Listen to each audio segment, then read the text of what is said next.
को मैसेज किया, कल रात के लिए सॉरी, बताइए मैं आपके किस काम आ सकता हूं। मैसेज करने के बाद वो काफी रिलीव फील कर रहा था। दूसरी तरफ समुद्र किनारे एक आइलैंड पर मीटिंग का दौर जारी था।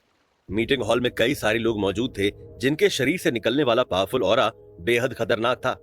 इतना खतरनाक कि उनकी ताकत का अंदाजा तक नहीं लगाया जा सकता है।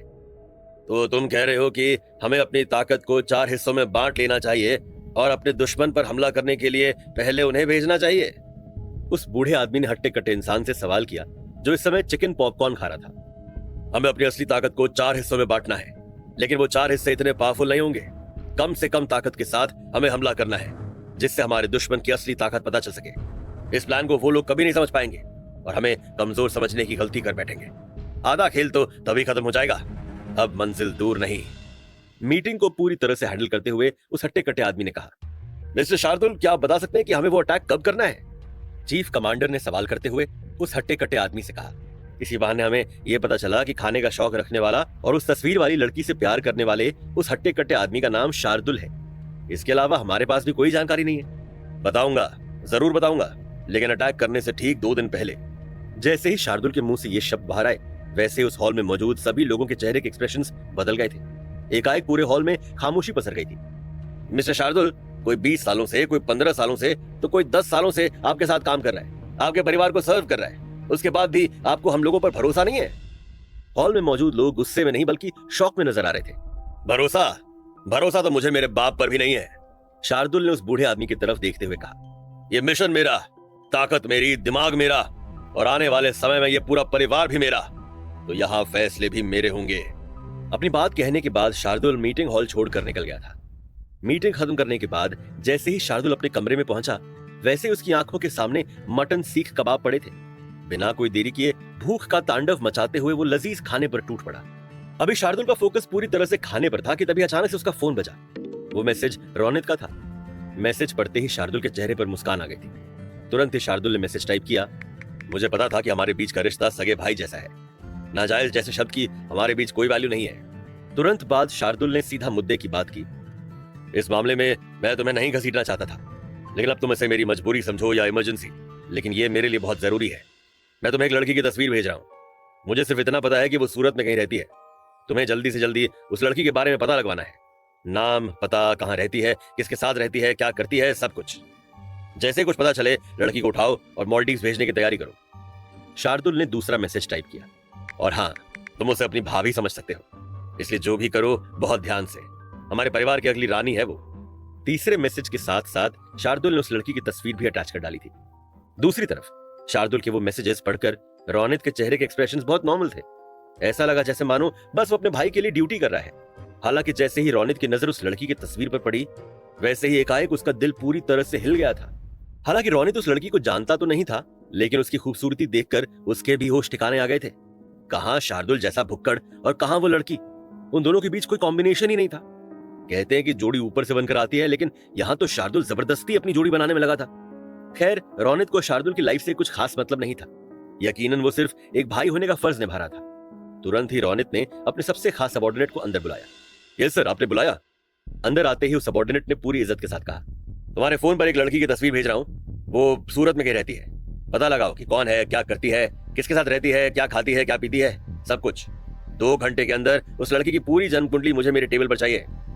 कड़क अंदाज में रोनित ने ऑर्डर देते हुए कहा। ओके सर, काम हो जाएगा, मुस्कुराते हुए सबॉर्डिनेट ने कहा। तब तक रोनित ने उसके फोन पर वो तस्वीर शेयर कर दी थी। उस लड़की की तस्वीर को गौर से देखने के बाद वो सबॉर्डिनेट उस कमरे से बाहर चला गया। दूसरी तरफ गार्डन पैराडाइज के एक प्राइवेट रूम में अपूर्व धारीवाल अपने सामने खड़े बूढ़े आदमी को कड़क अंदाज में घूर रहा था। हालांकि वो बूढ़ा आदमी अकेला नहीं था, उसके पीछे उसके 10 हट्टे कट्टे मुस्तंडे भी खड़े थे।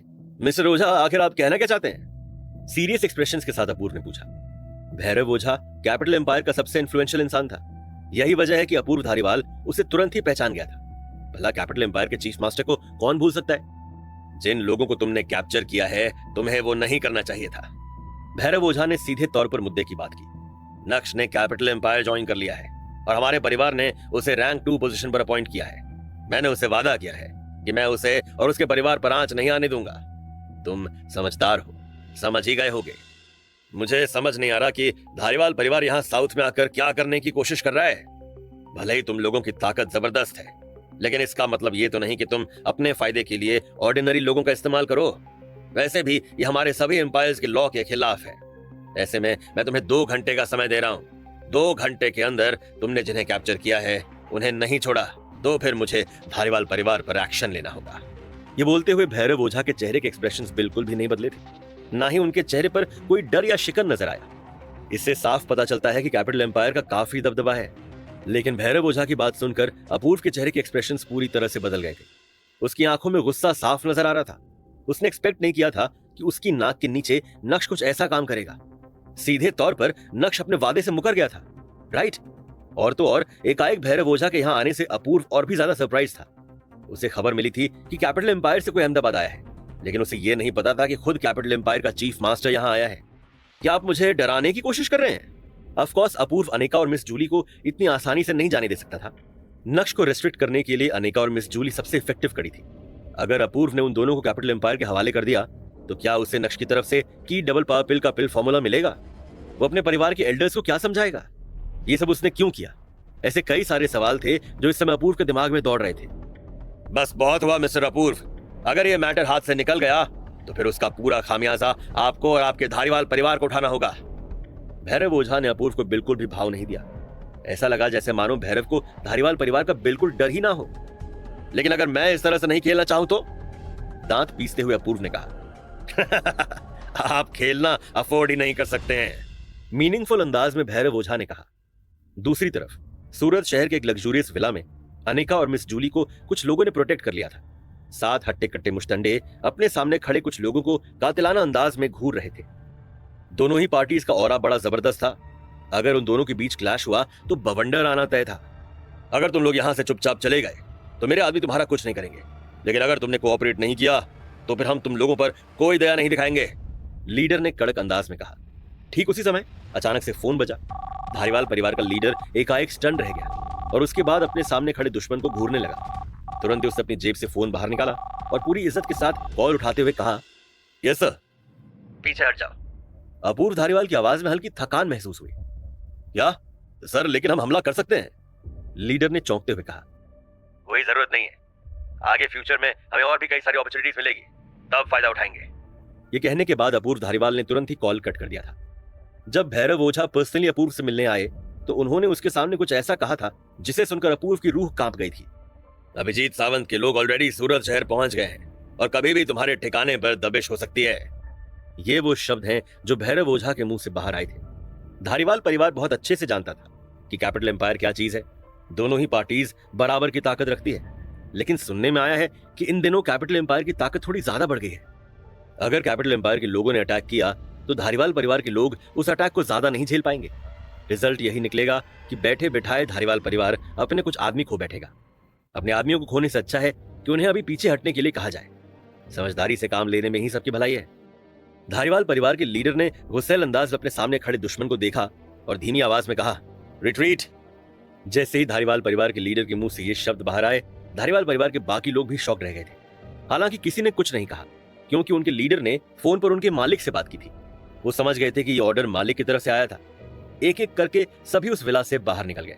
मिस अनिका, मिस जूली, आप दोनों ठीक तो हैं? कप्तान गौरव ने शांत अंदाज में कहा। हमें भानुशाली सर से आप दोनों को यहां से सुरक्षित बाहर निकालने का ऑर्डर मिला था। भानुशाली सर? कौन भानुशाली सर? अनिका ने डाउट करते हुए पूछा। क्या तुम नक्श की बात कर रहे हो? मिस जूली की आंखों में एकाएक चमक देखने को मिली। हालांकि अनिका के मन में भी यही ख्याल आया था, लेकिन उसने कॉन्स्टेंटली उस ख्याल को अपने दिमाग से निकालने की कोशिश की थी। अनिका जानती थी कि नक्श भानुशाली ग्रुप का सीईओ है, लेकिन नक्श और इन एम्पायर ऑफिशियल्स के बीच में बहुत बड़ा गैप है। तो ऐसे में नक्श का इसमें कैसे हाथ हो सकता है? जी बिल्कुल, नक्श सर ने ही हमें आप दोनों को रेस्क्यू करने के लिए कहा। क्या मैं जान सकता हूं कि आप दोनों कहां जाना चाहती हैं? तुरंत ही कप्तान गौरव ने कहा। हम आपको पूरी तरह से सेफ रखेंगे जब तक नक्श सर यहां सूरत नहीं आ जाते।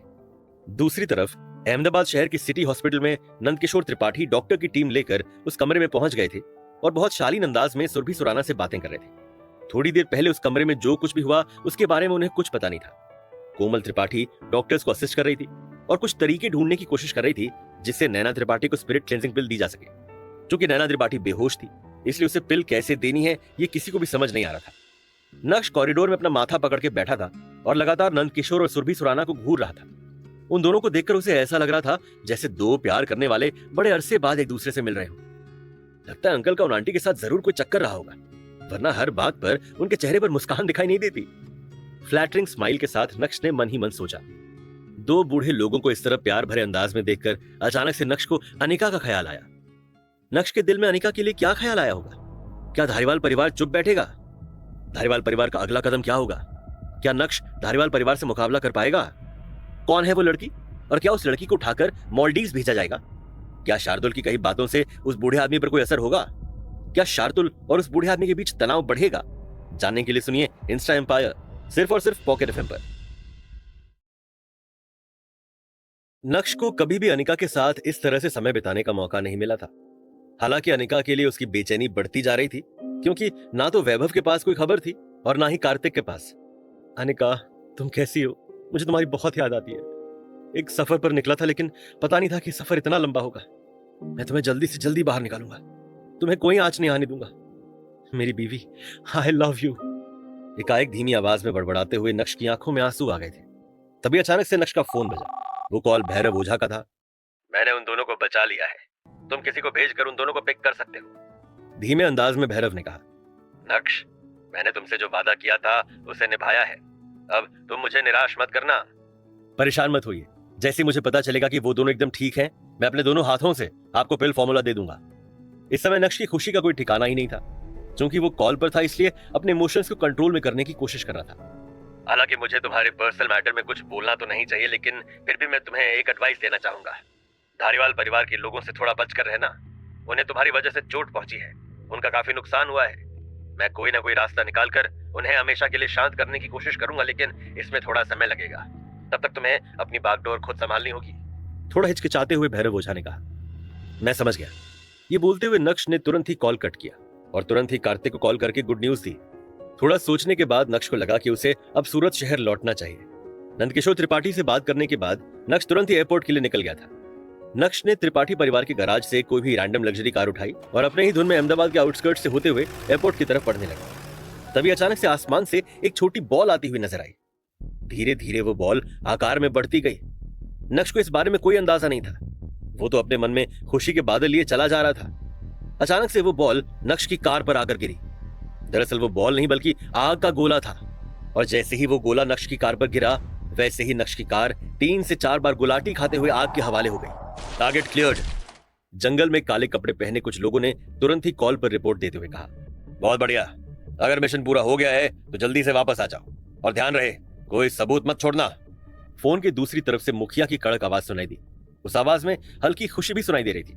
कॉल रखने के बाद उस लीडर ने तुरंत ही अपने आदमियों को इकट्ठा किया और उन्हें पीछे हटने के लिए कहा। क्योंकि तुम लोग ऑलरेडी यहां पर हो तो तुम लोगों को यही रहना चाहिए। अभी उन लोगों ने जंगल के रास्ते आगे बढ़ना शुरू ही किया था कि तभी पीछे से उन्हें एक और कड़क आवाज सुनाई दी। काले कपड़ों में मौजूद उन 5 लोगों के बाल एकाएक खड़े हो गए थे। वो सभी एक दूसरे से सट के खड़े थे और अपने आजू बाजू की सराउंडिंग्स को देखने लगे थे। वो वहां से निकलना चाहते थे, लेकिन उस आवाज में ही उन्हें उस इंसान की रूथलेसनेस की परछाई दिख गई थी। ऐसे में भागने से अच्छा है कि मुकाबला किया जाए। कौन हो तुम लोग? क्या तुम धारीवाल परिवार से हो, या फिर शाह परिवार से, और या फिर तुम मौत के सौदागर ग्रुप से हो?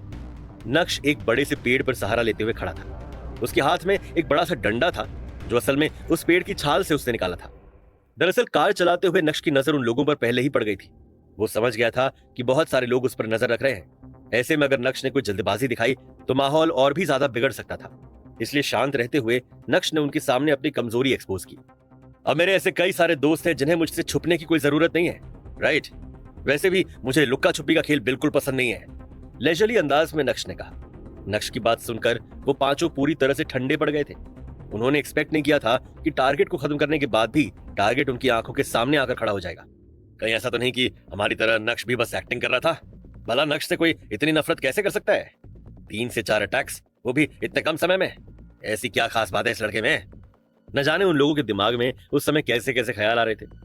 अभी उन 5 लोगों के मन में तरह तरह के ख्याल दौड़ ही रहे थे कि तभी अचानक से जंगल की तरफ से और भी कई सारी आवाजें आती हुई सुनाई दी। 20 से भी ज्यादा लोग एक साथ इकट्ठा होकर उन 5 लोगों की तरफ बढ़ रहे थे। इस समय नक्श के सामने 2 ग्रुप्स खड़े थे। जो कि तुम सब यहाँ मुझे मारने के इरादे से आए हो, इसलिए तुम्हें मुझे बताना चाहिए कि आखिर तुम्हें यहाँ भेजा किसने है। इतने सारे लोगों को अपने सामने देखने के बाद भी नक्श का कॉन्फिडेंस हिला नहीं था। ऐसा लग रहा था जैसे मानो वो इस जंग के लिए पूरी तरह से तैयार था। दूसरी तरफ शानदार वादियों के बीच मध्य प्रदेश ग्रुप और हलाल गैंग के बीच युद्ध छिड़ गया था। मध्य प्रदेश ग्रुप के चीफ मास्टर, तुम्हें पूरी तरह से सरेंडर कर देना चाहिए। आज के बाद तुम्हारा ये ग्रुप अस्तित्व में नहीं रहेगा।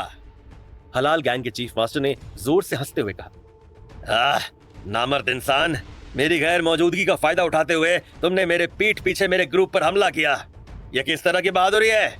आज भले ही मेरा ग्रुप जड़ से खत्म हो जाए, लेकिन मैं तुम लोगों को यह सब इतनी आसानी से हासिल नहीं करने दूंगा। ये बोलते हुए मध्य प्रदेश ग्रुप के चीफ मास्टर ने हवा में अपनी तलवार से कई वार किए और देखते ही देखते हलाल गैंग के 4 से 5 डिसाइपल्स कट कर अलग हो गए थे। इस समय मध्य प्रदेश ग्रुप के चीफ मास्टर के शरीर पर और भी कई सारे घाव आ गए थे। इसमें कोई शक नहीं कि वो बुरी तरह से लहूलुहान थे। अच्छा, अगर ऐसी बात है तो मैं भी देखना चाहता हूं कि तुम्हारी रीढ़ की हड्डी कितनी मजबूत है। ये बोलते हुए हलाल गैंग का chief leader Madhya Pradesh group के चीफ मास्टर के सामने कूद पड़ा था। मध्य प्रदेश ग्रुप का चीफ मास्टर बहुत अच्छे से जानता था कि इस कंडीशन में उसका तलवार के सहारे लड़ना मुमकिन नहीं है, क्योंकि तलवार का भार और हलाल गैंग के लीडर की फुर्ती वो बर्दाश्त नहीं कर पाएंगे। इसलिए उन्होंने सही मौके का इंतजार करते हुए एक छोटे से चाकू का इस्तेमाल करना ठीक समझा।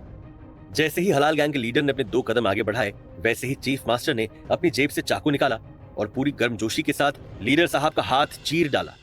लीडर साहब के हाथ से खून टपकना शुरू हो गया था। एकाएक इस हमले को देखकर लीडर साहब पूरी तरह से स्टन रह गए थे। तुरंत ही लीडर साहब ने रिट्रीट करते हुए कुछ कदम पीछे की ओर बढ़ाए और अपने हाथ के घाव को कवर करते हुए उन्होंने गुस्सैल अंदाज में चीफ मास्टर की तरफ देखकर कहा, मैं तैयार भी नहीं था और तुमने हमला कर दिया। तुम्हारे में और हमारे में आखिर क्या फर्क है? क्या तुम गुड ग्रुप होने का अच्छा परिचय नहीं देना चाहोगे? दरअसल मध्य प्रदेश ग्रुप के चीफ मास्टर की हालत देखकर लीडर साहब ने नहीं सोचा था कि उनमें इतनी ताकत होगी, लेकिन वो कहते हैं ना कि एक घायल शेर कुछ ज्यादा ही खतरनाक होता है। चीफ मास्टर ने आज इस बात को उसके सामने सच साबित कर दिया था। बुरे होने का असली परिचय तो तुम लोग ऑलरेडी दे चुके हो, तो भला जंग के मैदान में हम अच्छे होने का परिचय क्यों दें? क्या तुम्हें पता नहीं है कि प्यार और जंग में सब कुछ जायज है? एक हाथ में तलवार और दूसरे हाथ में चाकू लिए चीफ मास्टर ने मुस्कुराते हुए कहा, तुम्हें क्या लगता है मुझे पता नहीं है कि जंग के मैदान में तुम कौन कौन सी चालाकी अपनाते हो? लीडर साहब ने तुरंत अपनी जेब से एक पिल बाहर निकाली और मुंह में रखा। अपनी इंजरी को स्टेबलाइज करने के बाद वो फिर से चीफ मास्टर को मारने के बारे में सोचने लगे। तभी अचानक से आसमान में कई सारे टूटते हुए तारे नजर आए। दरअसल वो आग के गोले थे जो हलाल गैंग के कैंप्स की तरफ बढ़ रहे थे। एक एक करके जैसे जैसे वो गोले कैंप्स पर गिरे, वैसे वैसे हलाल गैंग की पावर कमजोर दिखाई देने लगी थी। इस समय खून की नदी हलाल गैंग के कैंप्स में बहने लगी थी। देखते ही देखते उत्तर प्रदेश की सेना ने पूरी तरह से मोर्चा संभाल लिया था। सबसे आगे छोटा चेतन था, जो अपने हाथ में मोर्टार लिए आगे बढ़ रहा था और हलाल गैंग पर फायरिंग कर रहा था। उसकी आंखों में अलग ही लेवल का जोश था। ऐसा लग रहा था कि वो अकेला ही हलाल गैंग को आज खत्म कर डालेगा। मध्य प्रदेश ग्रुप के चीफ मास्टर को लग रहा था कि आज उनकी और उनके ग्रुप की कहानी पूरी तरह से खत्म हो जाएगी, लेकिन छोटा चेतन ने एकदम सही वक्त पर आते हुए चीफ मास्टर के शरीर में एक नई जान फूंक दी थी। चीफ मास्टर, आपकी हालत बहुत खराब है, आपको प्रॉपर ट्रीटमेंट की जरूरत है। आप अंदर जाइए, यहाँ का मोर्चा मुझ पर छोड़ दीजिए। खूबसूरत वादियों में एकाएक छोटा चेतन की आवाज गूंजते हुए बाहर आई। उत्तर प्रदेश ग्रुप के आ जाने और उनके अटैक ने हलाल गैंग की कमर तोड़ डाली थी। इस समय हलाल गैंग ने अटैक करना बंद कर दिया था और पीछे हटते हुए अपने लोगों को बचाने का काम शुरू किया। दूसरी तरफ समुद्र किनारे एक अननोन आइलैंड पर शार्दुल और उस बूढ़े आदमी के बीच में घमासान जारी था। आज की मीटिंग में जो कुछ भी हुआ उससे मैं बिल्कुल भी खुश नहीं हूं। ऑफ कोर्स मुझे तुम्हारी जंग की स्ट्रैटेजी से कोई प्रॉब्लम नहीं है, लेकिन तुमने तो अपने बाप को ही पराया कर दिया शार्दुल। क्या मैं इसके पीछे की वजह जान सकता हूं? कड़क अंदाज में उस बूढ़े आदमी ने कहा। मैंने तुम्हें किस चीज की कमी रखी? आज तुम्हारे पास दौलत है, शोहरत है, रोज पता नहीं तुम कितने किलो चिकन और मटन डकार जाते हो। ये सब किसकी वजह से है? मेरी वजह से। और तुम्हें अपने बाप पर ही भरोसा नहीं है? 2 सेकंड का पॉज लेने के बाद उस आदमी ने फिर से कहा, मैं बहुत अच्छे से जानता हूं कि इसके पीछे की वजह क्या है। वो लड़की अभी तक तुम्हारे जीवन में आई भी नहीं, तब तुम्हारा ये हाल है। अगर वो तुम्हारे जीवन में आ जाएगी तब तो शायद तुम मुझे भी बेचकर खा जाओगे। डैड, आपको उस लड़की को बेवजह बीच में लाने की जरूरत नहीं है। वो तो हमें जानती तक नहीं है। हम कौन हैं, क्या करते हैं, कहां से आए हैं। अभी शार्दुल अपनी बात रख ही रहा था कि तभी उसके पिता ने बीच में टोकते हुए कहा, एग्जैक्टली माई पॉइंट। वो तुम्हारे या हमारे परिवार का हिस्सा नहीं है, इसलिए उसे सोचकर तुम कोई फैसला मत लो। तुम जानते भी नहीं हो कि वो कौन है। गहरी सांस लेते हुए उस बूढ़े आदमी ने कहा, शार्दुल, ये कोई सियासी हलचल नहीं है। तुम्हें भी पता है कि इस जंग के लिए हमने कितनी मेहनत की है। इस समय तुम्हें अपना दिमाग खाली रखना चाहिए। तुम्हारा फोकस उस लड़की पर नहीं बल्कि अपनी जंग पर होना चाहिए। बेटा, ठंडे दिमाग से काम लो। और उस लड़की को कुछ समय के लिए भूल जाओ। वैसे भी इस दुनिया में बहुत लड़कियां हैं, पता नहीं तुम उस लड़की के पीछे इतने पागल क्यों हो रहे हो। क्या यहाँ पर लड़कियों की कोई कमी है? भूल जाऊं? उस लड़की को भूल जाऊं? कैसे भूल जाऊं डैड? वो लड़की सूरत में रहती है, जोर से चिल्लाते हुए शार्दुल ने कहा। हालांकि जैसे ही शार्दुल के मुंह से वो शब्द बाहर आए, वैसे ही उस बूढ़े आदमी के चेहरे के एक्सप्रेशंस पूरी तरह से बदल गए थे। उसके बाद उन्होंने शार्दुल से कुछ नहीं कहा और चुपचाप उसके कमरे से बाहर निकल गए। दूसरी तरफ सूरत शहर के द वर्ल्ड होटल में कार्तिक पटेल और प्राची जिस पल का लंबे समय से इंतजार कर रहे थे, वो पल आ गया था। जब उन दोनों ने अनिका और मिस जूली को अपनी तरफ आते हुए देखा तो उनके चेहरे पर खुशी का कोई ठिकाना नहीं था। तुरंत ही वो दोनों अनिका और मिस जूली की तरफ बढ़े और पूरी इज्जत के साथ उन्हें ग्रीट किया। जब वैभव ने यह नजारा देखा तो अंदर ही अंदर वो भी बहुत खुश था, लेकिन उसके दिल में एक कसक रह गई थी। अशोका सम्राट एम्पायर का सीनियर एनवॉय होने के बावजूद वो इस मिशन को अंजाम नहीं दे पाया था। मिस अनिका, मिस जूली, मेरा नाम वैभव है, मैं अशोका सम्राट एम्पायर का एनवॉय हूं। आप दोनों को बचाने का काम मुझे दिया गया था, लेकिन वो काम मैं नहीं कर पाया। मैं चाहता हूं कि मेरी नाकामयाबी के लिए आप मुझे पनिश कीजिए। ये बोलते हुए भी वैभव को बहुत एम्बैरेस्ड फील हो रहा था। मैं कार्तिक पटेल भी आप दोनों से पनिशमेंट की रिक्वेस्ट करता हूं। हालांकि कार्तिक के मुंह से ज्यादा शब्द बाहर नहीं आए, लेकिन उसकी टोन बहुत ही फर्म थी। वैभव और कार्तिक की बात सुनकर अनिका की तरफ से कैसा रिएक्शन आएगा? क्या हलाल गैंग को अब पीछे हटना पड़ेगा? क्या सभी ग्रुप्स मिलकर हलाल गैंग का खात्मा करेंगे? इस समय स्टंड होने की बारी अनिका की थी। एक समय कल्याणी देवी भी कार्तिक पटेल के सामने झुककर बात करती थी, और यहाँ कार्तिक पटेल अनिका के सामने झुका हुआ था और पनिशमेंट मांग रहा था। कप्तान गौरव और बाकी के सभी लोग एकदम शांत खड़े थे। उनके हिसाब से कार्तिक पटेल का सोशल स्टेटस उनसे थोड़ा कम था। जब अनिका के मुंह से कोई शब्द बाहर नहीं आए, तब वैभव ने फिर से अपना मुंह खोलते हुए कहा, मिस अनिका, मैं मिस्टर नक्श का सबॉर्डिनेट हूं। मैं आपको बचाने के लिए यहाँ 2000 से भी ज्यादा लोगों को लेकर आया हूँ। आपके रेस्क्यू ऑपरेशन का काम पूरे जोरों से चला, लेकिन हम आपको उस रेजिडेंशियल अपार्टमेंट से सही समय पर निकाल नहीं पाए। जैसे ही वैभव के मुंह से ये शब्द बाहर आए, वैसे ही अनिका और मिस जूली को समझ आ गया कि उन्हें रेजिडेंशियल अपार्टमेंट से लग्जूरियस विला में क्यों शिफ्ट किया गया था। कार्तिक, मिस्टर कार्तिक, पहले तो आप नॉर्मल हो जाइए, मैं आपको पनिश नहीं करने वाली। अनिका ने अपने दिल में उभर रहे शौक को दबाते हुए कहा, मुझे बचाने के लिए आप लोगों ने इतने सारे एफर्ट्स लगाए, भला मैं आपको पनिश कैसे कर सकती हूँ? आप सब परेशान मत होइए, मैं इस बारे में नक्श से बात करूंगी। वैभव से लेकर कार्तिक पटेल तक सभी को पता था कि अगर अनिका और मिस जूली को बचाने में किसी दूसरे एम्पायर ने मदद की है, तो उनके बदले में जरूर नक्श ने कुछ बड़ा सौदा किया होगा। अगर ऐसी बात है तो उनकी शामत आना तो पक्का है, क्योंकि ना तो कार्तिक पटेल कुछ कर पाया और ना ही वैभव। ऐसे में अगर उन्हें अनिका की तरफ से पनिशमेंट मिल जाएगी तो वो ज्यादा अच्छा होगा, क्योंकि नक्श उनका क्या हाल करेगा ये किसी को पता नहीं था। लेकिन अनिका के